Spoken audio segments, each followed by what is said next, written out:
Witch Hazel and Count Chompers had been fascinated by the legend of the crystal skull for many years, although they deemed it as nothing more than a tale. The skull was fabled to endow immense magical prowess to its possessor. One day, while shopping at a rare all-night flea market, they discovered an ancient parchment, pressed between pages of an old recipe book, that forced them to reconsider. It seemed to point directly to the crystal skull's location. The lure of such power compelled them to embark on a journey, potentially fraught with peril. Count Chompers, with this one, we tread a dangerous path.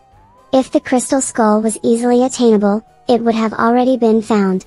We have to be careful. Witch Hazel cautioned, her words echoing into the wilderness as they stepped into the unexplored.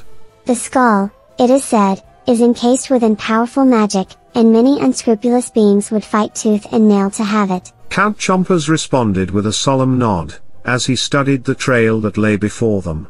Hazel, I must admit, the uncertainty of what awaits us worries me quite a bit. We must be extra prepared, for anything. Deeper they delved into the heart of the untamed lands, where many formidable adversaries attempted to hinder their pursuit. They faced trolls with muscles as sturdy as oak trees, who succumbed to Witch Hazel's overpowering magic. Goblins tried to lead them astray with their illusionary guile, but Count Chompers' vampire acuity proved superior.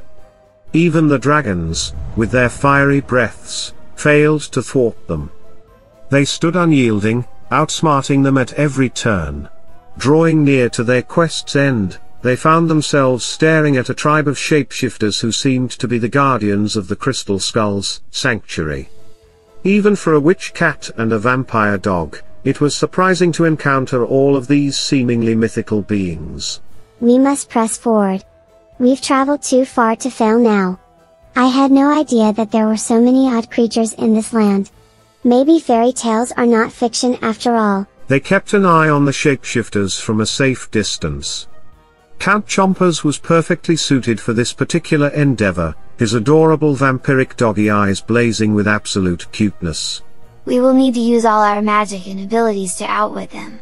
Also, remember I can morph into a bat, so their shapeshifting doesn't impress me that much. I don't mean to show off, but yeah, I can do that too. They boldly approached the shapeshifters, their magical energies bristling. In response, the shapeshifters transformed into a myriad of beasts in an attempt to disorient and frighten them away. Witch Hazel remained steadfast, conjuring defensive incantations while Count Chompers, as a bat, then a dog, then a bat again, zipped around, barking incessantly. His relentless pestering exhausted the shapeshifters' patience until they finally conceded defeat. After outmaneuvering the shapeshifters, the duo advanced into a shadowy cave nestled in a jagged stone wall. The crystal skull's profound aura was visible just ahead. But, as they tried to approach it, a formidable sorcerer appeared in an attempt to block their path. You are meddling with powers beyond your comprehension. This crystal skull is not to be trifled with. Plus, cats and dogs such as yourselves, are surely unfit to wield this power. The desperation in the sorcerer's voice gave Witch Hazel pause, however the sorcerer's disdainful comment about cats and dogs also sparked indignation in Witch Hazel and Count Chompers. You underestimate us. We are not the run-of-the-mill cat and dog that people keep as pets and feed table scraps to. We also wield power, and we are quite adept at handling it. To underline her words, Witch Hazel summoned a brilliant lightning display, which momentarily stunned the sorcerer. Seizing this opportunity, Count Chompers darted past him, using his vampiric agility and super speed. I have it. I have it in my paws, announced Count Chompers, securing the crystal skull. However, as soon as he touched the artifact, a surge of raw power overwhelmed him. I can't really control it. The power is too strong. I wish it were not so strong. It's too much to contain, even for me. Suddenly, the crystal skull shimmered intensely and then just as quickly, its glow dimmed considerably. What in the world just happened? I can handle the skull now with no problem. Something has changed. Is it broken? Count Chompers and Witch Hazel studied the now subdued glow of the skull. The sorcerer then spoke to the pair. The skull fulfilled your wish. You wished for it to be less powerful, and so it is. Despite further attempts, the skull granted no more wishes. Count Chomper's wish was too broad and resulted in the skull shedding its own power. The sorcerer chuckled, expressing gratitude for their unexpected help. The burden of the skull had been lifted from him and the shapeshifters, and they were now free to take a long-awaited vacation. Although it's disappointing, perhaps it's for the best. We already possess remarkable powers, as we've demonstrated on this journey. The skull's power might have been a bad thing for us. Looking back, I think that it was even a bit greedy, to want even more power.